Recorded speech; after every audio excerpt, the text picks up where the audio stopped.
लाल बहुत गरीब था। दिन भर मेहनत मजदूरी करके सिर्फ 2 वक्त की रोटी के पैसे ही जुटा पाता था। खुदा का यह उसूल है कि वह गरीब के घर कन्या को अवश्य जन्म देता है ताकि वह किसी न किसी तरह कन्यादान करके अपना परलोक सुधार सके। कन्यादान महादान माना गया है। जिसके वंश में कन्या का जन्म नहीं लेती वह वंश इस महादान से विहीन रह जाता है। तो गरीब रसिकलाल के घर में भी एक कन्या ने जन्म लिया था जिसे उसने अपनी हैसियत के अनुसार पढ़ाया लिखाया। रसिकलाल की बेटी का नाम कविता था जो युवावस्था में आते आते काफी सुशील और सुंदर युवती बन गई थी। वे आहें भरने लगे थे। एक दिन रामधन के मित्र गोपाल ने उससे कहा, मित्र, अब तुम्हारी पुत्री कविता भी विवाह योग्य हो गई है। लड़की पराया धन होती है और पराया धन अपने पास ज़्यादा समय तक नहीं रखना चाहिए। चोर लुटेरे सरेआम घूमते फिरते हैं, इसलिए अपनी पुत्री कविता का विवाह योग्य वर देखकर जितनी जल्दी हो सके संपन्न कर दो। तुम ठीक कहते हो मित्र, मैं आज से ही अपनी बेटी के लिए योग्य वर तलाश करता हूँ। रामधन ने अपने मित्र को धन्यवाद करते हुए कहा। बस उसी दिन से कविता के लिए लड़का तलाश करने में जुट गया। रसिकलाल की मेहनत रंग लाई और बहुत ही जल्द उसे कविता के लिए योग्य वर मिल गया। कमल शहर में रहता था और छोटा मोटा कारोबार करता था। 2 वक्त की रोटियों में कोई टोटा नहीं था। कविता दुल्हन बनकर कमल के घर आ गई। उस रात उन दोनों की सुहागरात थी। जब कविता फूलों से सजाई गई सेज पर बैठ गई थी। घर में उसके अलावा और कोई भी नहीं था। कमल जब अकेला था, उसकी शादी में आने वाले सब रिश्तेदार चले गए थे। रात के 11 बज गए थे। कविता को समझ नहीं आया था कि उसके पति आज की रात कहाँ रह गए। धीरे धीरे 12 बज गए, फिर 12:10 पर दरवाजा खुला। कविता संभल कर बैठ गई। उसने घूंघट को और नीचा कर लिया। कमल धीरे धीरे चलता हुआ सुहाग की सेज के पास आया। वह अपने आप पर काबू रखने का पूरा प्रयास कर रहा था। उसके कदम लड़खड़ा रहे थे। कविता कलेजा थाम कर रह गई। उसने एक ही नज़र में पहचान लिया था कि उसे शराबी पति मिल गया है। एक पल के लिए उसने सोचा कि शायद हो सकता है उसके यार दोस्तों ने इस खुशी के मौके पे पिला दी हो। उसने दिमाग से ये बात निकाल दी। कमल धीरे धीरे चलता हुआ सेज के पास आया। वह आकर उसके पास बैठ गया। कविता लाज से सिमट गई। उसने गर्दन झुका ली। कमल कई पलों तक बैठा रहा, फिर बोला, मेरी जान कविता, मुझे माफ़ करना, मैं दोस्तों में फंस गया था। सालों ने ज़बरदस्ती मुझे पिला दी। कविता ने कोई जवाब नहीं दिया। नाराज़ हो मेरी रानी? कमल ने कहकर धीरे से थोड़ा हाथ बढ़ाया और उसका घूंघट उलट दिया। कविता ने ज़रा भी विरोध नहीं किया, केवल इसलिए कि यदि उसने विरोध किया तो कहीं साड़ी न फट जाए। शराबी का क्या भरोसा। कमल के सम्मुख जैसे चांद निकल आया। वह कई पलों तक कविता को एकटक देखता रहा। उसने उसे अपने करीब खींच लिया। कविता ने कोई विरोध नहीं किया। दोनों इस वक्त काफ़ी करीब आ गए थे।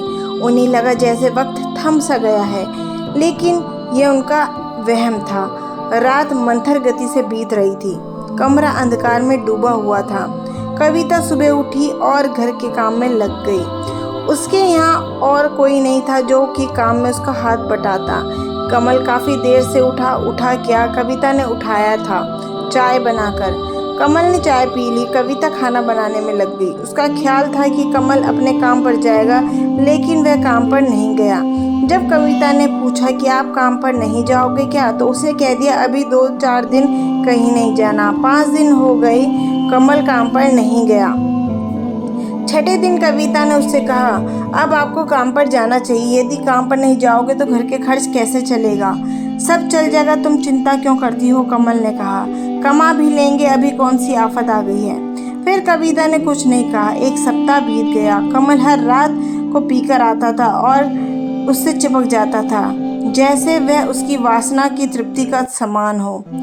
कविता बुरी तरह परेशान थी, परंतु करे तो क्या करे। उसने कई बार दबी जुबान से कहा भी था कि आप शराब नहीं पीनी चाहिए, लेकिन कमल ने उसकी बात पर कोई ध्यान नहीं दिया था।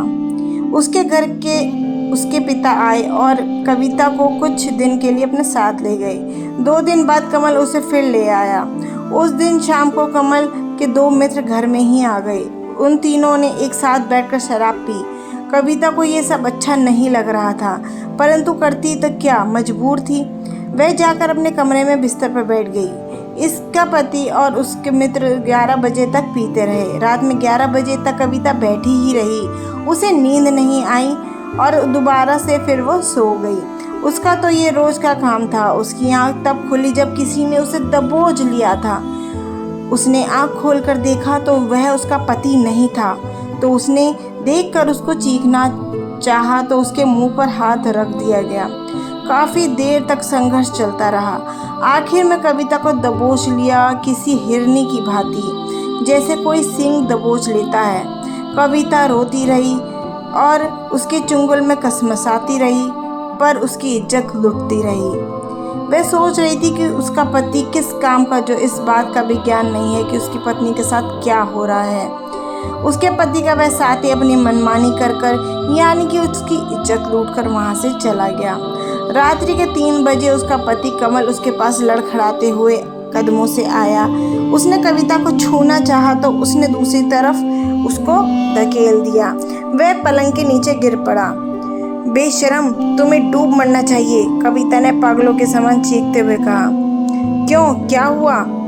ये तुम पूछते हो क्या हुआ? कविता ने उसे चीख कर कहा। जिन्हें तुम अपना दोस्त कहते हो, जिनके साथ तुम शराब पीते हो, जानते हो उनमें से एक ने क्या किया? क्या किया? उसने मेरी इज्जत लूट ली। हा हा हा हा। अच्छा, तो तुम इस वजह से नाराज हो? अरे रानी, कोई बात नहीं, वह बहुत पैसे वाला है, उसके आने से मुझे कोई एतराज़ नहीं है, कमल ने एक जोरदार ठहाका लगाते हुए कहा। ओह हाँ रानी। अब हर बात कविता की समझ में आ चुकी थी। वह समझ गई थी कि उसको उसके पास भेजने वाला उसका ही पति था। ग्लानि से भरे उसका मन बहुत ही भर आया। वह सोचने लगी कि उसे कैसा पति मिला जिसे न अपनी इज्जत का ध्यान है न पत्नी की। वह उसकी कमाई खाना चाहता है, वो भी गंदी कमाई। उसे तो बहुत ही पहले समझ लेना चाहिए था। जो पति अपनी रोजी रोटी के लिए सतर्क नहीं हो सकता, वह अपनी पत्नी के प्रति क्या सतर्क रहेगा। उफ। कविता दूसरे को करवट लेकर सो गई। उसने कमल को अपने तन पर हाथ तक नहीं लगाने दिया। दूसरे दिन भी कमल से कोई बात नहीं की और कमल सोच रहा था कि कोई बात नहीं, ना बोली ना सही, धीरे धीरे सब कुछ बर्दाश्त करने की आदत पड़ जाएगी। रात को जिस समय कमल शराब पीकर कमरे में आया, उस समय कविता अपनी किस्मत पर रो रही थी। उसने पिछले जन्म में कौन सा पाप किया था कि उसको कमल जैसा पति मिला, जिसे उसकी इज्जत का कोई भी ख्याल नहीं है और अपने हाथों से ही अपनी पत्नी को दूसरों को सौंप रहा है। जबकि मर्द तो ऐसे होते हैं कि कोई उनकी पत्नी की ओर नज़र भर भी देख ले तो वो मरने मारने को तैयार हो जाते हैं। किस बात का पति है वह उसका? क्या केवल नाम का, या उसके द्वारा वह स्वयं धन पैदा करना चाहता है? ग्लानि से बुरी तरह मन भर गया था उसका। कमल ने कविता को हाथ लगाया। कविता ने उसका हाथ झटक दिया और कहा, तुम्हें मेरे जिस्म पर हाथ लगाने का कोई अधिकार नहीं है। क्यों? उसने कहा, तुम मेरी पत्नी हो। किस बात के पति हो तुम? कविता ने कहा। क्या केवल इस बात के कि तुम मदिरा पान करके आओ और मेरे तन के साथ खेलो? पति कैसे होते हैं, उनका कर्तव्य क्या होता है, क्या तुम जानते नहीं हो? पति वो होते हैं जो कमा कर लाए और अपने घर का खर्च चलाएं। पत्नी की यदि गलत रास्ते पर जाती नजर आए तो उसे खूब डांटें। तुम्हारी तरह पति नहीं होते जो नोटों के लिए पत्नी को दूसरों को सौंप देते हैं। सच तो यह है कि तुम्हें डूब मरना चाहिए। तुमने तो दुनिया भर के शौहरों का नाम बदनाम कर डाला है। तुम मेरे पति नहीं हो सकते। गर्म गोश्त के व्यापारी जरूर हो सकते हो जो पैसे की खातिर अपनी बीवी से धंधा करवाते हैं। कमल ने कुछ नहीं कहा, वह बस उसी तरह छेड़छाड़ करता रहा। काफी देर बाद बोला, कविता तुम परेशान हो। औरत तो को डर तो अपने पति का ही होता है ना। जब मुझे कोई एतराज नहीं तो तुम क्यों चिंता करती हो? खाओ पियो मौज करो। क्या कहूँ तुम्हें? क्रोधित कविता बोली। कोई उचित शब्द नहीं नजर आ रहा है। हाँ, यदि तुम्हारे स्थान पर मैं होती तो मेरे स्थान पर तुम होते, तब तक तुम्हारी इस नीच और जलील दोस्त की गर्दन कमल कर चुकी होती और स्वयं को अपनी गोली मार ली होती। इस संसार में केवल इज्जत ही गई है तो, और यदि वह भी समाप्त हो गई तो फिर क्या बचा है? ओह हाँ, कविता ने कहा। सुनो कमल, वैसे तो मेरी नज़रों में अब तुम्हारी कोई इज्जत नहीं रह गई है, लेकिन फिर भी एक बात याद रखना, इस तरह की हरकत मेरे साथ कराने का प्रयास भूलकर भी अब मत करना। यदि ऐसी घिनौनी हरकत तुमने फिर की तो मैं अपने आप को समाप्त कर लूँगी। कविता, हाँ, ये तुम क्या पागलों जैसी बात कर रही हो, उसने कहा। नारी का फर्ज है कि वह पति का कहना माने, चाहे वह उससे पैसा ही क्यों न कराने की पेशकश करे। हाँ, अगर तुम ऐसे विचार हैं तो तुम किसी और के साथ शादी कर लो और उससे ये सब कराना। मैं कल ही अपने घर चली जाऊंगी और तुम्हें तलाक दे दूंगी। इस तरह से नरक के समान जीवन जीने से तो अच्छा है कि मैं यहाँ से चली जाऊँ। मुझे ये सब बर्दाश्त नहीं है। क्यों पागल हो रही हो कविता, कमल ने कहा। मैं कौन सा तुमसे रोज किसी का बिस्तर गर्म करने को कह रहा हूँ। कभी कभार कोई आ गया तो ठीक, नहीं तो नहीं। तुम क्या समझते हो मुझे, उसने कहा। मैं कोई वेश्या हूँ जो अपने तन का सौदा करके तुम्हारा पेट भरूंगी? अरे अगर तुम कमा नहीं सकते तो डूब मरो या घर में चूड़ियाँ पहन कर बैठ जाओ। नारी तो पुरुष की इज्जत होती है। किसी ने कहा है नारी सवस्त्र पूजते कहते हैं। कविता हाफने लगी और कुछ देर खामोश रहने के बाद उसने कहा, तुम इन सब बातों को तभी समझ सकते हो जब तुम्हारी अपनी इज्जत का ख्याल हो। तुमने तो अंगूर की बोतल ऐसे गले लगा रखी है जिसने तुम्हारे सोचने समझने की शक्ति को भी समाप्त कर दिया है। अगर तुम ऐसी थोड़ी बहुत भी बुद्धि है तो इस शराब को छोड़ो और अपना काम करो। शराब पीने वालों को यही हाल होता है, उनके घर बर्बाद हो जाते हैं। सच यही है, शराब आदमी को सोचने समझने की शक्ति समाप्त कर देता है। कमल ने उसके बाद कुछ नहीं कहा। वह दूसरी ओर करवट लेकर सो गया। कविता भी करवट लेकर लेटी रही। कविता ने इस बात का पक्का निश्चय कर लिया था, यदि इस बार उसके पति ने इस प्रकार की हरकत कराने की कोशिश करी तो वो अपनी जान दे देगी। 15 दिन गुजर गए, कोई बात नहीं हुई। कमल ने काम पर जाना प्रारंभ कर दिया था, लेकिन उसने शराब पीनी बंद नहीं की थी। कविता ने उससे बोलना भी शुरू कर दिया था। उसने सोचा कि शायद उस दिन उन बातों का असर हो रहा है और वह सीधी राह पर आ गया है। कभी कभी ऐसा भी हो जाता था कि आदमी कोई बात लग जाती है, लेकिन कहते हैं ना, कुत्ते की पूंछ 12 साल तक नलकी में भी रखो तो टेढ़ी ही निकलेगी। कमल ये देखने के लिए अब वह क्या करती है। उस रात को फिर उसने एक साथी को कविता के कमरे में भेज दिया। जब उसने जाकर उसे छुआ तो आंख खुली। उसने उसकी पूरी शक्ति के साथ उसे धकेल दिया और बचाओ वह चीखी भी थी, परंतु बचाने कौन आता।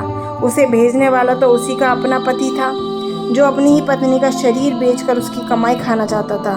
पुरुष के समक्ष नारी कमजोर होती है। उसने उसे दबोच लिया और अपनी इच्छा पूरी कर ली। हवस पूरी करने के बाद वह कमरे से निकल गया। उसके जाते कविता बाहर आई और उसने दूसरी मंजिल से छलांग लगा दी। नीचे सड़क पर उसका सिर लगा और सर फट गया। वह एक ही पल में सड़क को सिधार गई। आसपास के घरों के लोग इकट्ठा हो गए। शराबी कमल भी घर से निकलकर बाहर आया और रोने लगा। उसका साथी उस दुर्घटना को देखकर चुपचाप वहां से खिसक गया। पुलिस आई और लाश को उठाकर ले गई। पोस्टमार्टम के बाद लाश कमीने कमल को मिल गई और उसने चिता को भेंट कर दी। ऐसे पति को तो पत्नी की चिंता को अग्नि देने का भी अधिकार नहीं होना चाहिए।